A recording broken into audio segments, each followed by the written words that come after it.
नमस्कार, मैं हूं आपके साथ निशु शर्मा और आप देख रहे हैं हमारा खास बुलेटिन हमारा उत्तर प्रदेश। चलिए शुरुआत करेंगे।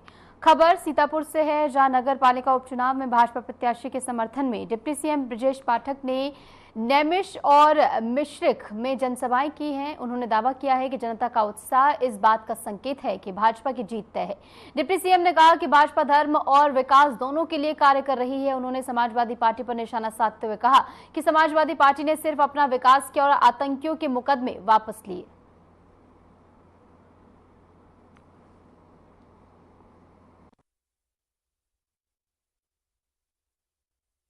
जो पाठशाला का एक शिगुफा चल रहा है, इनको आ से अलकायदा ही पता है, इनको बा से बाबर ही पता है, इनको दा से दंगे ही पता है। समाजवादी पार्टी का चाल चलन और चरित्र पूरी देश जानता है, पूरा प्रदेश जानता है। अखिलेश यादव जी जब 2012 में मुख्यमंत्री बने थे तो इन्होंने पहली कैबिनेट में आतंकवादियों से बम विस्फोट के मुकदमे वापस लिए थे। इनका प्रदेश की जनता से कोई लेना देना नहीं है। सर, जैसे कि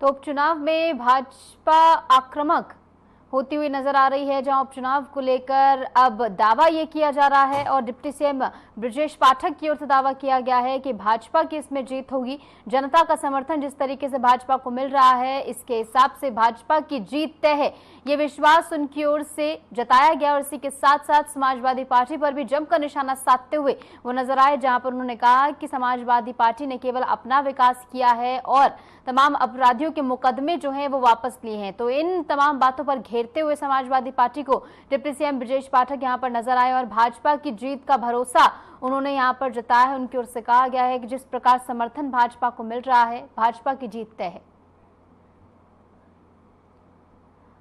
खबर उत्तर प्रदेश से है, जहां पर बीजेपी प्रवक्ता राकेश त्रिपाठी ने सपा सांसद एसटी हसन के बयान पर पलटवार करते हुए कहा कि किसी भी प्राकृतिक आपदा को मजहबी खांचे में बांटना बेहद शर्मनाक है।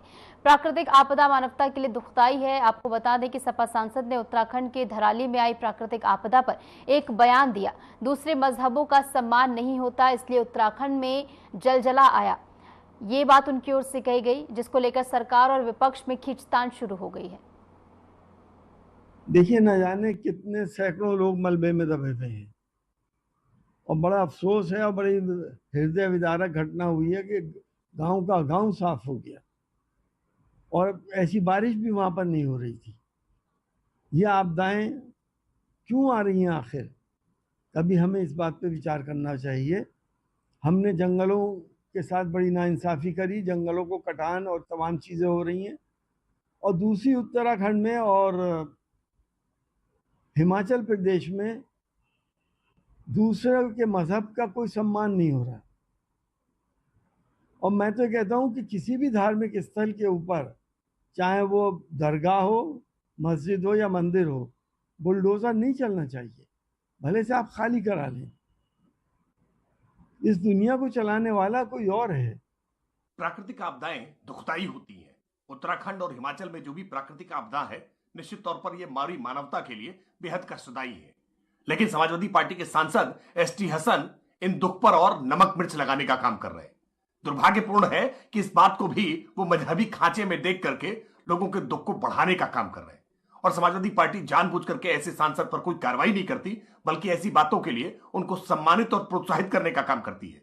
शर्म आनी चाहिए समाजवादी पार्टी के ऐसे सांसद पर, जिसकी सोच इस तरह की है कि वो प्राकृतिक आपदा में भी मजहब ढूंढने का काम कर रहे हैं।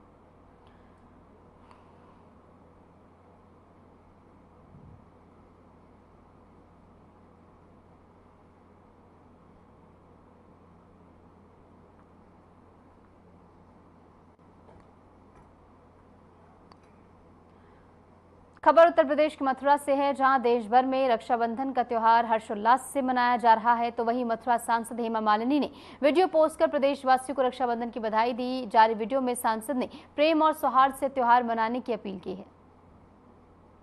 आप सभी ब्रजवासियों को राधे राधे, मेरा नमस्कार। मैं आप सभी को भाई बहन के पवित्र प्रेम रक्षाबंधन पर्व की ढेरों बधाई एवं शुभकामनाएं देती हूँ। इस अवसर पर आप सभी को मेरा संदेश है कि आप सब प्रेम और भाईचारे के साथ रक्षाबंधन का पर्व मनाएं, आपस में खुशियां बांटें तथा समाज और राष्ट्र का गौरव बढ़ाएं। खबर बरेली से है, जहां देवरनिया थाना क्षेत्र के मुड़िया बाजार चौराहे पर सड़क निर्माण के श्रेय को लेकर विधायक और नगर पंचायत चेयरमैन में विवाद हुआ। विधायक ने कहा कि वह सड़क निरीक्षण के लिए गए थे, जबकि चेयरमैन और पूर्व चेयरमैन ने इसका श्रेय लेने का विरोध किया। दोनों पक्षों के बीच तकरार के कारण हंगामा हुआ, जिसे पुलिस ने शांत कराया।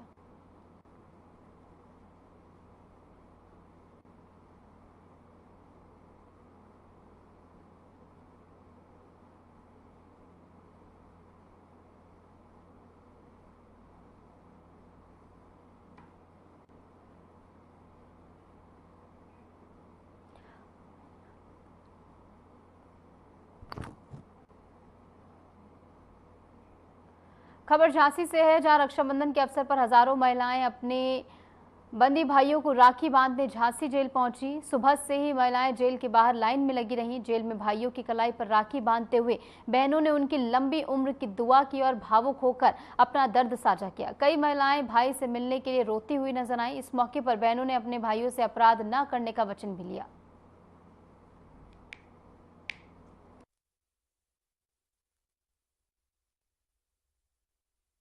जी, मैं अपने मामा से मिलने आई हूँ, अपनी मम्मी के साथ वो राखी बांधने आई है अपने भाई को। मैं आगरा से आई हूँ और मैं 2 घंटे से इंतजार कर रही हूँ मिलने के लिए। ऐसा है, मेरी नानी जो है वो यहाँ पे अकेली रहती हैं मामा के साथ, उनका कोई सहारा नहीं है, तो हमें आना पड़ता है हर बार मामा से मिलने। मैं रक्षाबंधन पे यही मांगूंगी कि जल्दी से बाहर आ जाए हमारे साथ, दोबारा से वापस नॉर्मल लाइफ हो जाए हमारी। भाई है अंदर, भाई को राखी बांधने आए हैं, 3 साल हो गए हैं। यही मांगेंगे कि वो जल्दी घर पे आ जाए और जल्दी से बाहर भी आ जाए, और वो उसे बेल नहीं मिल रही है, 3 साल हो गए हैं।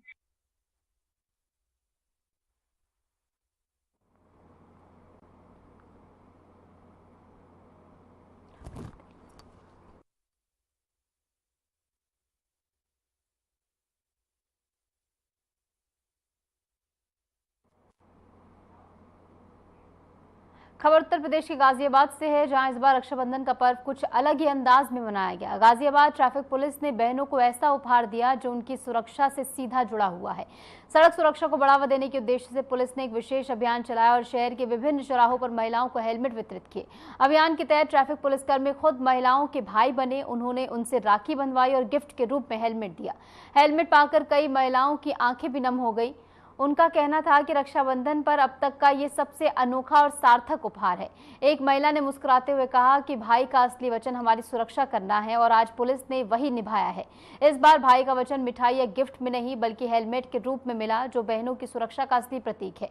यह अभियान गाजियाबाद के प्रमुख स्थानों रिवर हाइट चौराहा, हापुड़ चुंगी, मोहन नगर, पुराना बस अड्डा और लाल कुआं पर चलाया गया।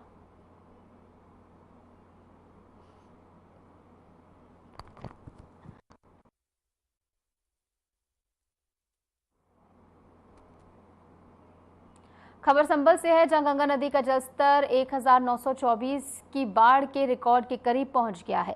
आपको बता दें कि जिले के बाढ़ प्रभावित क्षेत्र में एसडीएम वंदना मिश्रा ने हालात का जायजा लिया। किसानों की खड़ी फसलों में पानी भर गया है। संभल के लगभग 22 गांव बाढ़ की चपेट में आ चुके हैं। प्रशासन ने सुरक्षा के लिए 16 बाढ़ चौकियां स्थापित की हैं।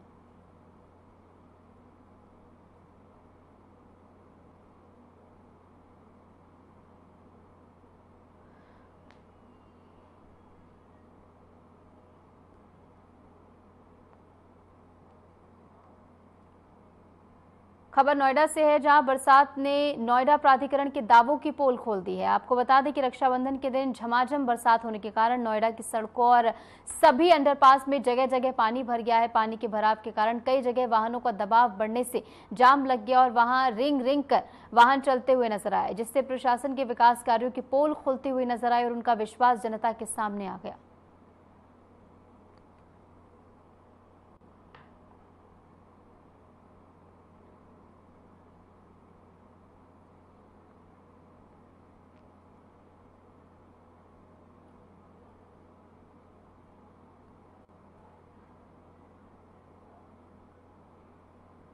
खबर उत्तर प्रदेश के गाजियाबाद से है, जहां सेवियर ग्रीन आइल में सीवर लाइन फटने से बेसमेंट में पानी भर गया, जिससे वहां की जमीन धंस गई। हादसे के वक्त घटनास्थल पर कोई मौजूद नहीं था, जिसकी वजह से एक बड़ा हादसा होने से यहां पर टल गया।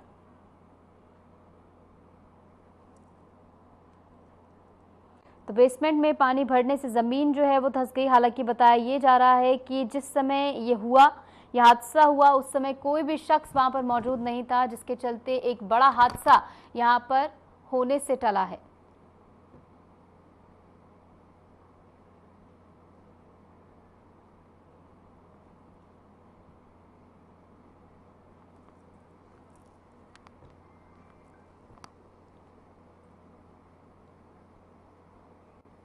खबर नोएडा से है, जहां जन्माष्टमी पर्व को लेकर इस्कॉन मंदिर समिति ने तैयारी शुरू कर दी है। देश विदेश से फूल मंगाए जाएंगे और भगवान कृष्ण का भव्य दरबार सजाया जाएगा।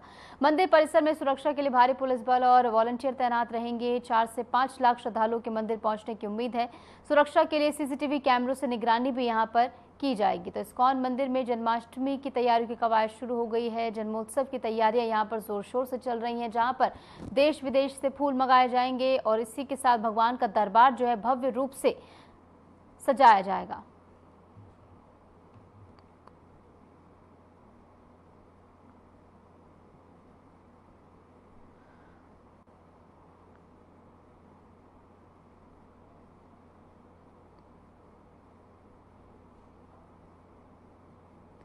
सहारनपुर में रक्षाबंधन का पर्व धूमधाम से मनाया जा रहा है। बहनों ने भाइयों की कलाई पर राखी बांधकर उनकी सलामती की दुआ मांगी और भाइयों ने भी जीवन भर रक्षा करने का वचन दिया। इस मौके पर जिला कारागार में भी भावुक दृश्य देखने को मिला। कई बहनें अपने उन भाइयों को राखी बांधने पहुंची जो यहां सजा काट रहे हैं। सुबह से ही जेल परिसर में भीड़ रही, जहां महिलाएं बारी बारी से अंदर जाकर अपने भाइयों से मिली। कुछ बहनें वर्षों से हर रक्षाबंधन पर यहां आ रही हैं, तो कुछ पहली बार यहां पर पहुंची। राखी बांधने के बाद कई बहनें नम आंखों से जेल से बाहर निकली और भाई की रिहाई की दुआ की। जेल अधीक्षक सत्य प्रकाश ने बताया कि वर्तमान में जिला कारागार में लगभग 1300 बंदी हैं।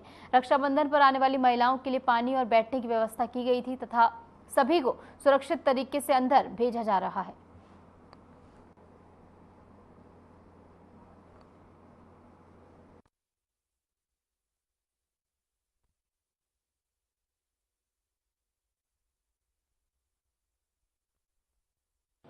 आप जैसा कि आप देख रहे होंगे, बहनों को बैठने के लिए विशेष इंतजाम किया गया है। वेटिंग एरिया में एप्लीकेशन काउंटर्स बनाए गए हैं, हेल्प डेस्क बनाए गए हैं, पानी की व्यवस्था की गई है, हेल्थ डेस्क बनाए गए हैं ताकि कोई असुविधा ना हो। इसके अतिरिक्त अंदर की तरफ जेल के अंदर राखी और मुफ्त में मिष्ठान की व्यवस्था कराई गई है और उनके विलम्ब ना हो, उनको ज़्यादा लाइन में न लगना पड़े, इस बात का पूरा ख्याल रखा जा रहा है।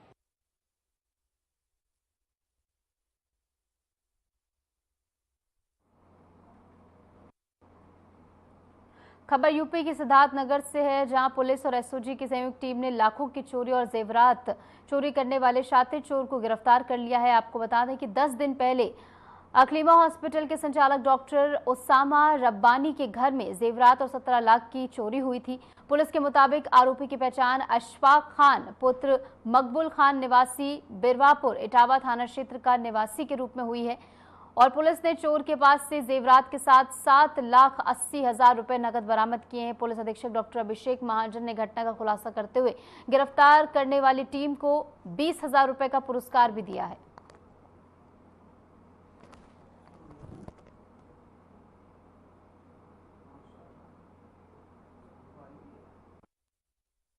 अकलीमा हॉस्पिटल के संचालक के घर यहाँ चोरी हुई थी, जिनका नाम है doctor Osama Rabbani son of Gulab Rab और निवासी हैं इटवा कस्बा के, थाना अंतर्गत इटवा पड़ता है। इस घटना के बाद तत्काल पुलिस की टीम लग गई थी और मुकदमा अपराध संख्या 141/2025 सुसंगत धाराओं में थाना इटवा पे पंजीकृत हुआ था और उसके बाद क्योंकि चोरी का जो सामान था जिसमें जेवरात और नकदी बताए जा रहे थे उसकी बड़ी और इस बीच एक बड़ी खबर आपको बता दें, राजधानी लखनऊ से ट्रैफिक व्यवस्था पूरी तरह ध्वस्त होती हुई नजर आ रही है। फैजाबाद रोड और दुबग्गा में लंबा जाम लगा हुआ है। ट्रैफिक को लेकर पुलिस के पास कोई प्लान तैयार नहीं है। एम्बुलेंस और जरूरी सेवाएं भी प्रभावित हुई हैं। रक्षाबंधन पर ट्रैफिक को लेकर पुलिस का फेलियर यहां पर देखने को मिला है। राजधानी लखनऊ के कई इलाकों में लंबा जाम लगा हुआ है और राजधानी लखनऊ में ये हाल है तो आप समझिए अन्य इलाकों में आखिर क्या कुछ हालात होंगे। और ऐसे में पुलिस के पास आने वाले समय के लिए कोई प्लान नहीं है, ये बात भी सामने आई है।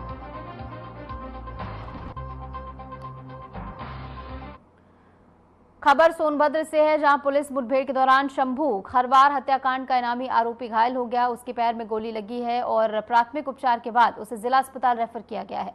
आरोपी ने 7 अगस्त को मजदूर की चाकू मारकर गला रेतकर हत्या की थी। पुलिस को सूचना मिली, जिसके बाद कन्हर शमशान घाट के पास ये मुठभेड़ हुई है और ऐसे में पुलिस की ओर से कार्रवाई करते हुए आरोपी को गिरफ्तार कर लिया गया है। फिलहाल बताया जा रहा है कि वो घायल भी है।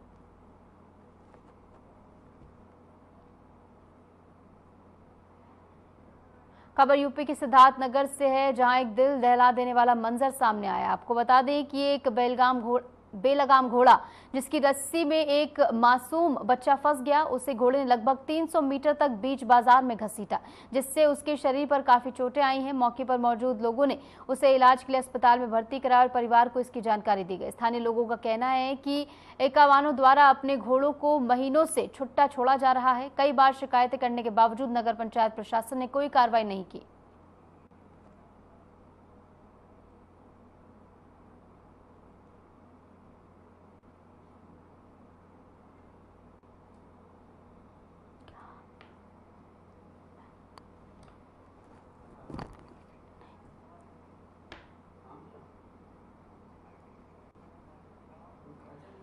खबर गाजियाबाद से है, जहां दिल्ली और एनसीआर में सुबह से जारी बारिश के कारण कई इलाकों में पानी भर गया। बारिश के चलते सड़कें तालाब जैसी हो गई हैं। विशेषकर विजयनगर रेलवे मुख्य मार्ग पर जलभराव से यातायात प्रभावित हुआ है। शहर के कई अन्य हिस्सों में भी जलभराव की स्थिति बनी हुई है।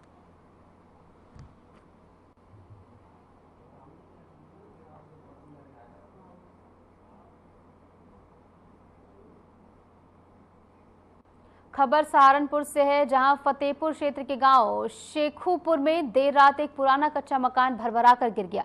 हादसे में एक बच्चे की मौत हो गई, जबकि 2 बच्चे समेत 6 लोग गंभीर रूप से घायल बताए जा रहे हैं। सभी घायलों को पहले जिला अस्पताल और फिर मेडिकल कॉलेज रेफर किया गया।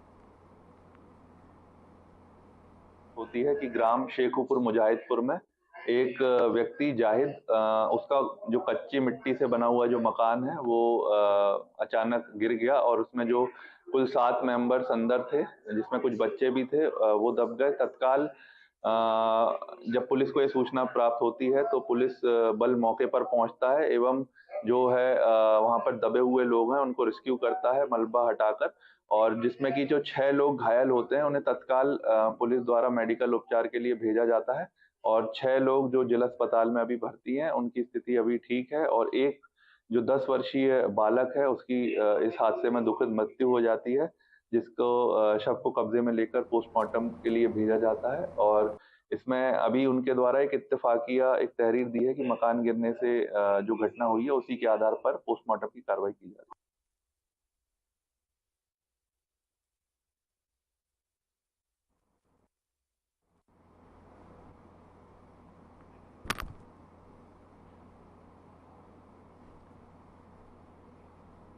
और फिलहाल के लिए हमारे इस खास बुलेटिन में इतना ही। नमस्कार।